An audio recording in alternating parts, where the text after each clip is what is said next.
Hello students. आज हम हिंदी विषय का 4th चैप्टर पढ़ेंगे जिसका नाम है मन, और यह एक पूरक पठन है। मन यह कविता कवि विकास परिहार द्वारा लिखा गया है, जिनका जन्म 4 अगस्त 1983 को मध्य प्रदेश के गुना जिले के राघोगढ़ कस्बे में हुआ। सन 2000 से सन 2006 तक उन्होंने भारतीय वायुसेना को अपनी सेवाएं दी। उसके बाद वे पत्रकारिता में उतरे और अब वो रेडियो से भी जुड़े हैं। साथ ही साथ साहित्य में विशेष रुचि होने के कारण वे नाट्य गतिविधियों से भी जुड़े हुए हैं। उन्होंने अपना ग्रेजुएशन पत्रकारिता विषय में माखनलाल चतुर्वेदी राष्ट्रीय पत्रकारिता विश्वविद्यालय भोपाल से किया है। आज हम जो मन कविता पढ़ने जा रहे हैं वह हिंदी साहित्य के बहुत सारी जो अलग अलग विधाएं हैं उन विधाओं में से सबसे नवीनतम विधा हाइकू है। अगर हम हाइकू की बात करें तो यह जापानी साहित्य की प्रमुख विधा है और वर्तमान की सबसे चर्चित विधा के रूप में यह स्थान लेते जा रही है। मतलब यह जापान में शुरू हुई थी, लेकिन अब यह पूरे विश्व भर में फैल रही है और उसके साथ साथ बहुत सारे जो साहित्य हैं, साहित्य की विधाएं हैं, उनकी जगह ले रही है। हाइकू मात्सुओ बासो द्वारा 17वीं शताब्दी में जापान की कविता के रूप में उदित हुई थी और आज यह विश्व साहित्य निधि बन चुकी है।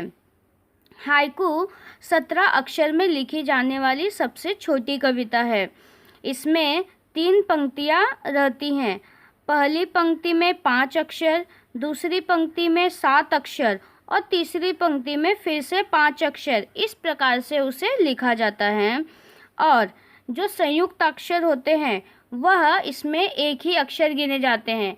अभी जैसे कि एग्जाम्पल में ले लो, अगर हम सुगंध की बात करें तो सुगंध का सु जो है वो उसका पहला अक्षर रहेगा, ग दूसरा अक्षर रहेगा और आधा न और धा ये उसका तीसरा अक्षर रहेगा। इस प्रकार से कुल मिलाकर 17 अक्षरों का हाइकू लिखा जाता है। तीनों वाक्य अलग अलग होने चाहिए। मतलब एक वाक्य को 5, 7, 5 के क्रम में तोड़कर नहीं लिखना है, बल्कि 3 पूर्ण पंक्तियाँ होनी चाहिए। मतलब हाइकू की एक अनिवार्य जो नियम है वो यह है कि जब भी हम हाइकू लिख रहे होते हैं तो उसमें जो वाक्य होंगे वो अलग अलग होने चाहिए, जो भी उनका अक्षर का नियम दिया गया है उसके हिसाब से। अगर हम ये सोचें कि हम कोई भी एक सेंटेंस बनाते हैं और उसको अक्षर के हिसाब से बांटकर पहले 5 अक्षर फिर 7 अक्षर और फिर 5 अक्षर में लिख दे तो उसे हम हाइकू नहीं कह सकते हैं। यह हाइकू लिखने के जो नियम है उसके विरुद्ध है।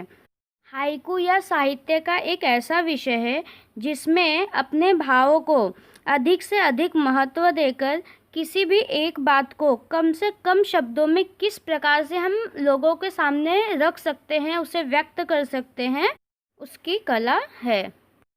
और इस कविता में कवि ने अपने भावों एवं विचारों को व्यक्त करने की सफल कोशिश की है। अब हम बढ़ते हैं अपनी कविता की ओर। घना अंधेरा चमकता प्रकाश और अधिक। अब देखो, इसमें घना अंधेरा ये 5 अक्षर का, चमकता प्रकाश ये 7 अक्षर का और अधिक ये 5 अक्षर का। अब घना अंधेरा ये अलग एक सेंटेंस है जिसका एक मतलब निकल के आता है कि चारों ओर क्या है, घना अंधेरा है। फिर चमकता प्रकाश, मतलब वहाँ पर क्या हो रहा है, प्रकाश चमक रहा है। इस प्रकार से इसका एक अलग वाक्य बन के आता है। और अधिक, और मतलब वो प्रकाश क्या है, और अधिक चमक रहा है। इस प्रकार से मतलब ये जो तीनों सेंटेंस है वो अलग अलग हैं और उनमें कम से कम अक्षर का यूज़, मतलब पहले में 5 अक्षर का, दूसरे में 7 अक्षर का और तीसरे में 5 अक्षर का। मतलब पूरे कुल मिला के 17 अक्षर में ये पूरी पंक्ति लिख दी गई है। तो यही क्या है, हाइकू की विशेषता है। अब हम इसकी मीनिंग की ओर बढ़ते हैं। तो ये जो पंक्ति है, इस पंक्ति में कवि हमें ये बता रहे हैं कि जब भी शाम हो जाती है तो शाम होने के बाद, सूरज ढलने के बाद चारों ओर अंधकार छा जाता है। चारों ओर मतलब हमें अंधेरा ही अंधेरा दिखाई देता है। और ऐसे समय पर जो दिया होता है, वो दिया या फिर जुगनू क्या होते हैं, उस अंधेरे से लड़कर सामने आते हैं और अपने आप को प्रकाशित करते हैं। और उस चारों ओर के अंधेरे में वो अपने आप को और भी ज़्यादा अधिक चमकदार बनाते हैं या फिर चमकते हुए दिखाई देते हैं। सेम उसी प्रकार से जो मनुष्य होते हैं, उनके जीवन में भी चारों ओर अंधकार मतलब कि अलग अलग परेशानियां रहती हैं, समस्याएं रहती हैं। हमें उन समस्याओं से लड़कर जुगनू या फिर दिए की तरह सामने आना है, अपने आप को सर्वश्रेष्ठ बनाना है, सफल बनाना है। यही संदेश हमें जो कवि हैं वो इस पंक्ति से दे रहे हैं। अगर हम इस सेंटेंस को और आसान तरीके से समझना चाहते हैं तो एक एग्जाम्पल ले लेते हैं कि मान लो सुबह है और चारों ओर रोशनी ही रोशनी है, और उस रोशनी में अगर आप कोई भी दिया जलाओ या फिर जुगनू आ जाए तो उसकी चमक हमें वहाँ पे पता नहीं चलेगी या फिर ना के बराबर रहेगी। लेकिन जब अंधेरा रहता है तो अंधेरे में जब जुगनू या फिर दिया जलते हैं तो उनकी चमक बहुत ज़्यादा दिखाई देती है, और इतने घने अंधेरे में अगर वो हमसे काफ़ी दूर भी हो तो हम उसे आसानी से देख सकते हैं, उसकी चमक को पहचान सकते हैं। उसी प्रकार से अगर कोई ऐसा व्यक्ति है जिसे जो चीज़ चाहिए वो उसको आराम से मिलते जा रहा है, उसे कोई भी दिक्कत नहीं है, प्रॉब्लम नहीं है, तो उसे असली जो सुख होता है उसके बारे में नहीं समझ में आएगा। लेकिन कोई ऐसा व्यक्ति है जिसने बहुत सारी परेशानियों का सामना किया और लास्ट में जाके वो सफल हो गया, तो जो सुख उसे मिलेगा उस सुख का अनुभव पहला व्यक्ति नहीं कर सकता है। और इसीलिए हर एक व्यक्ति को अपनी हर एक समस्याओं का सामना करते हुए आगे बढ़ना चाहिए और अपने आप को एक सफल व्यक्ति बनाना चाहिए। और साथ ही उसके अंदर जो भी डर है उस डर को अपने हौसले से दूर भगाना चाहिए, ताकि वो अपनी चमक को पूरी दुनिया के सामने रख सके। नेक्स्ट पंक्ति है, करते जाओ पाने की मत सोचो जीवन सारा। मतलब इस पंक्ति का अर्थ यह है कि हमें अपने जीवन में हमेशा काम करते रहना चाहिए और फल की चिंता कभी नहीं करनी चाहिए, क्योंकि अगर हम कोई भी काम कर रहे हैं तो कभी ना कभी तो उसका जो फल है वो हमें मिलेगा ही मिलेगा। लेकिन अगर हम फल के बारे में ही सोचते रहे तो ना ही हम काम कर पाएंगे और ना ही जिंदगी का कोई सुख ले पाएंगे। इसीलिए संस्कृत में कहा गया है, कर्मण्येवाधिकारस्ते महाफलेषु कदाचन।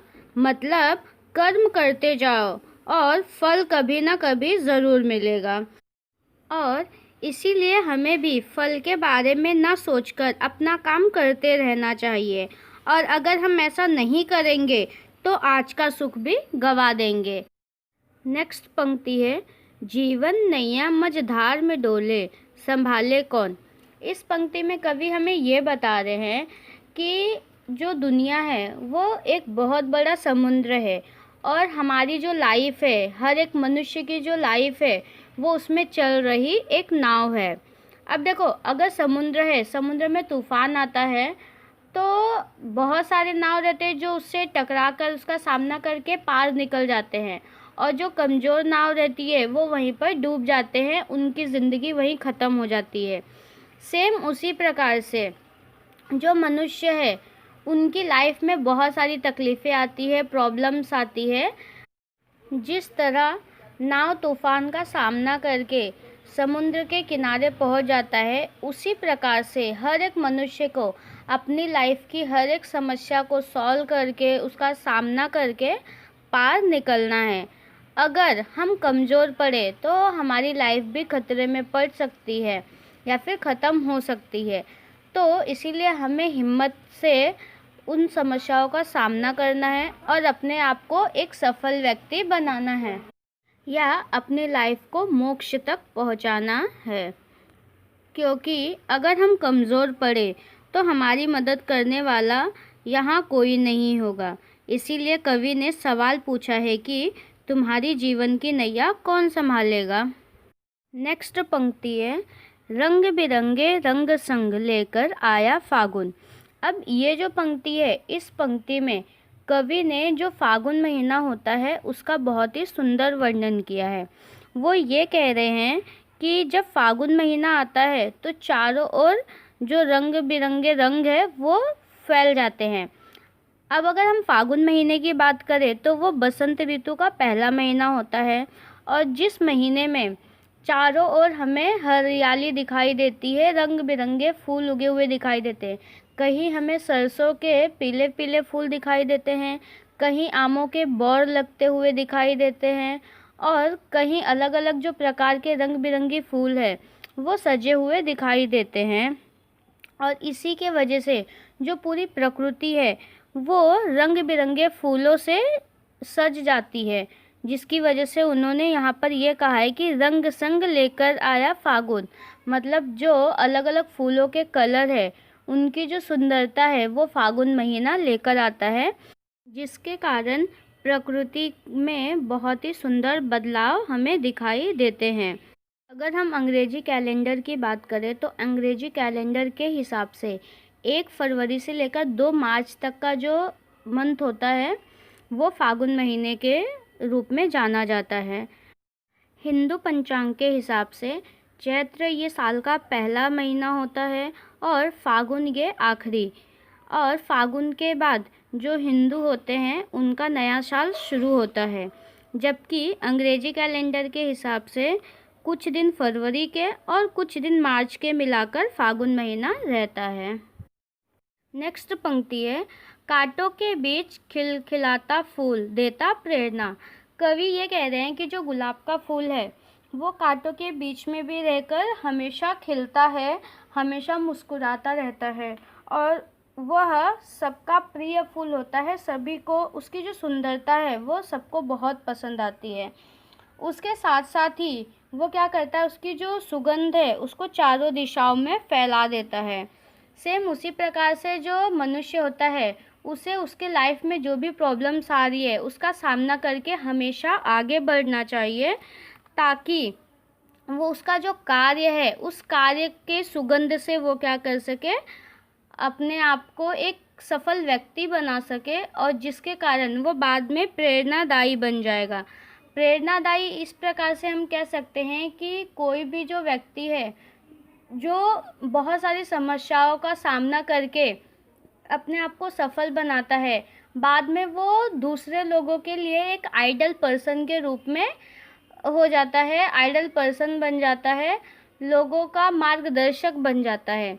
जिस प्रकार से जो गुलाब का फूल है वो कांटों के बीच में रहकर बाकी फूलों का मार्गदर्शक है, उनके लिए एक आइडल है कि इतनी तकलीफ़ें झेलने के बाद भी वो हमेशा हंसता रहता है। सेम उसी प्रकार से जब कोई इंसान बहुत सारी तकलीफ़ों का सामना करके अपने आप को एक ऊंचाई पर लेके जाता है, तो उसकी तरह जो और लोग हैं जो बड़े सपने देखते हैं और उसे पूरा करना चाहते हैं, तो उनके लिए एक वो क्या होता है, सबक होता है, या फिर उनका एक आदर्श होता है। नेक्स्ट पंक्ति है, भीतरी कुंठा आँखों के द्वार से आई बाहर। कुंठा का मतलब होता है निराशा। हमने कई बार सुना है कि आँखें और चेहरे बोलते हैं। बस इसी बात को कवि ने यहाँ पर इस पंक्ति द्वारा प्रस्तुत किया है। उनका कहना यह है कि जब कोई व्यक्ति खुश होता है तो उसके चेहरे और उसकी आँखों से हमें वो बात तुरंत ही समझ में आ जाती है, और उसकी आँखों में वो चमक हमें दिखाई देती है। और सेम उसी प्रकार से अगर कोई निराश होता है या फिर दुखी होता है तो उसकी जो कुंठा है वह भी उसके चेहरों पर या फिर आँखों में दिखाई देती है, झलकने लगती है, जिससे उस व्यक्ति का जो जीवन है वो कितना निराश से भरा हुआ है इस चीज़ का हमें पता चलता है। ऐसे समय पर हर एक व्यक्ति को उस व्यक्ति को जीवन का जो महत्व है, जीवन की जो इम्पोर्टेंस है वो समझाते हुए उसे आगे बढ़ने का हौसला देना चाहिए।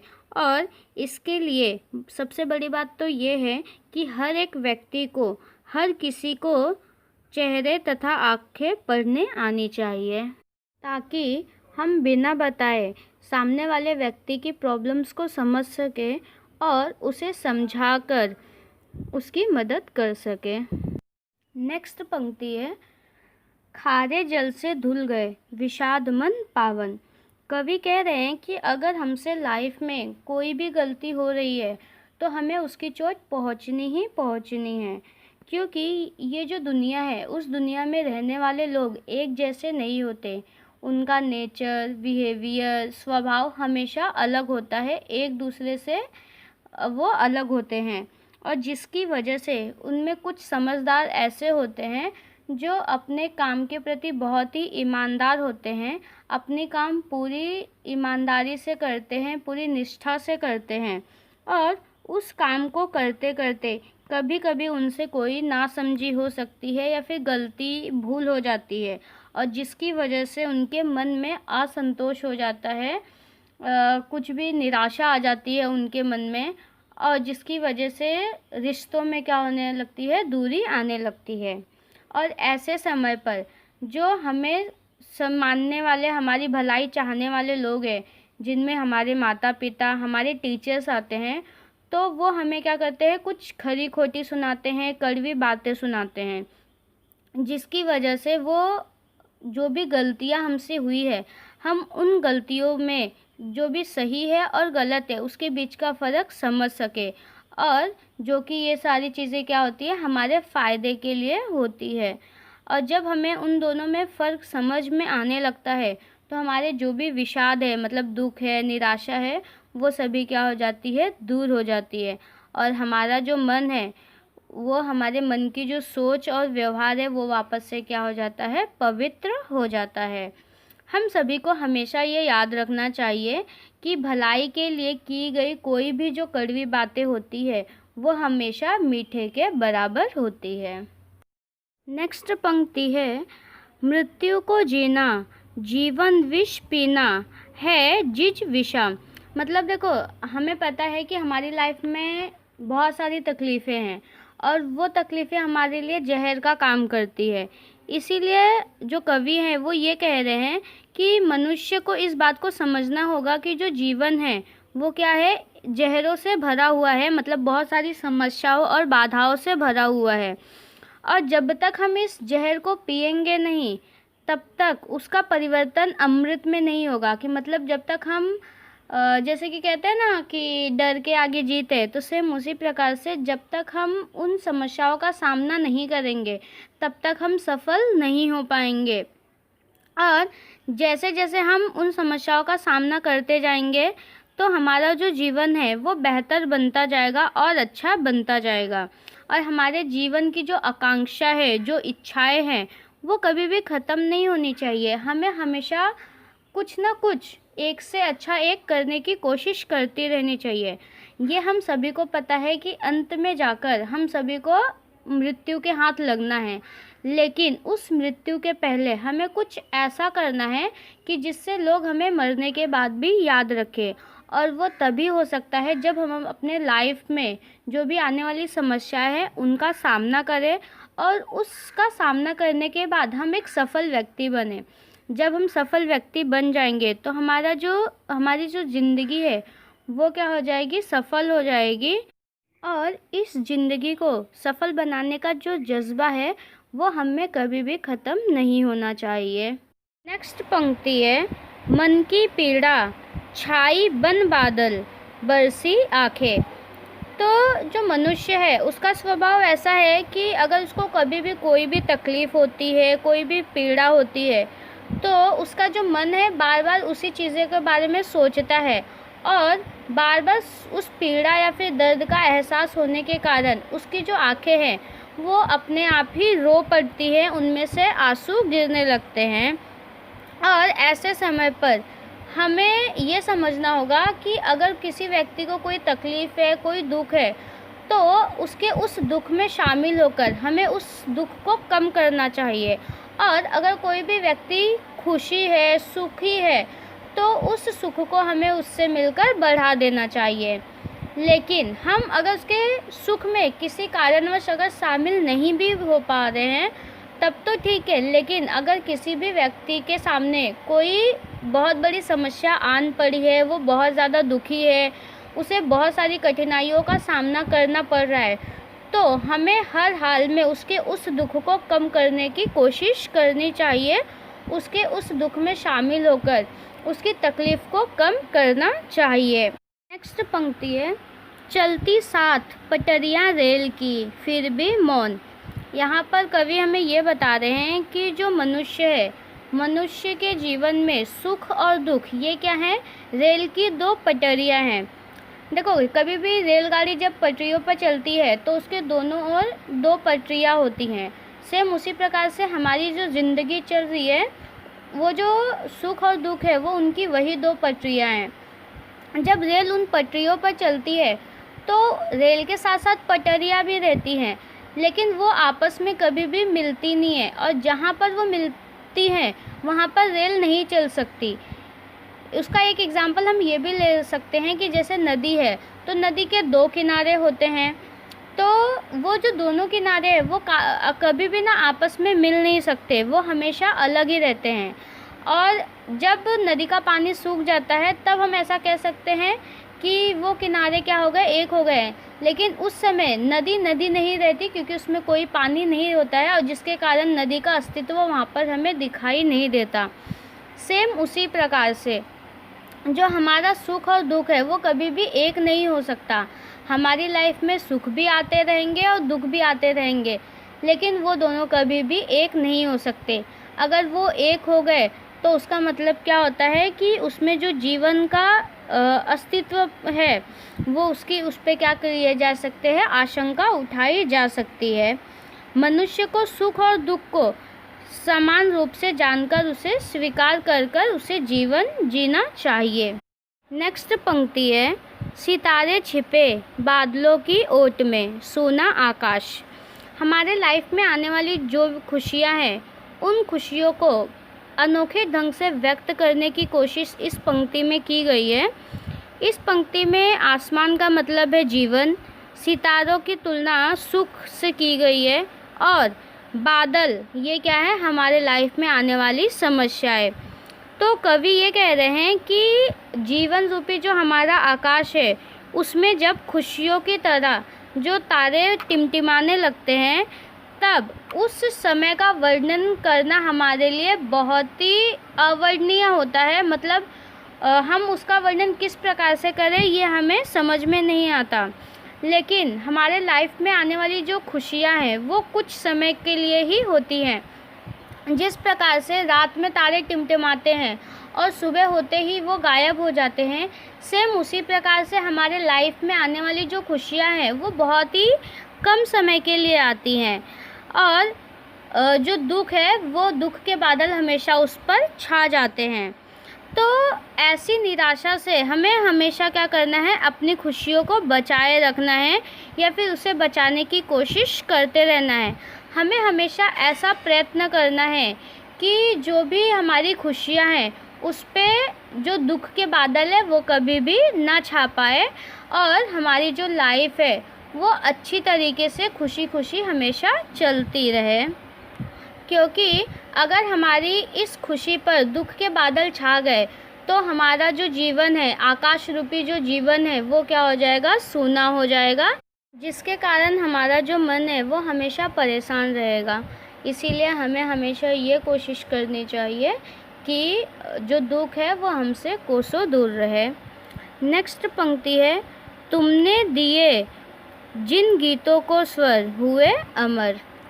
इस पंक्ति के माध्यम से कवि ये कह रहे हैं कि हमारे लाइफ में हमारे जो अपने होते हैं, जैसे कि हमारे माता पिता, हमारे हित चिंतक, स्नेही, हमारे जो फ्रेंड्स होते हैं वो, तो ऐसे जो लोग होते हैं वो हमारे लाइफ में होने बहुत ही ज़रूरी है, क्योंकि उनके बिना हमारा जो जीवन है वो सफल नहीं हो सकता या फिर पूरा नहीं हो सकता है। इन्हीं की सहायता से हम अपने लाइफ को एक नई ऊंचाई तक पहुंचाते हैं, और जिसके कारण उनके लिए हमारे मन में कृतज्ञता की भावना होनी चाहिए, जिसे हम कभी भी भूलें ना। और जब हम उनके साथ जो भी बीती बिताई बातें होती हैं उनको याद करते हैं तो वह हमारे जीवन के संघर्ष में एक अमर गीत बन जाते हैं। और इस हाइकू में अच्छे लोगों के साथ को अपने जीवन के जो गीत के स्वर है वो कहा गया है। नेक्स्ट पंक्ति है, सागर में भी रहकर मछली प्यासी ही रही। अब ये जो पंक्ति है, इस पंक्ति में एक उच्च स्तर की बात की गई है और वो बात यह है कि जो मछली होती है उसका जीवन पानी में ही शुरू होता है और पानी में ही ख़त्म हो जाता है।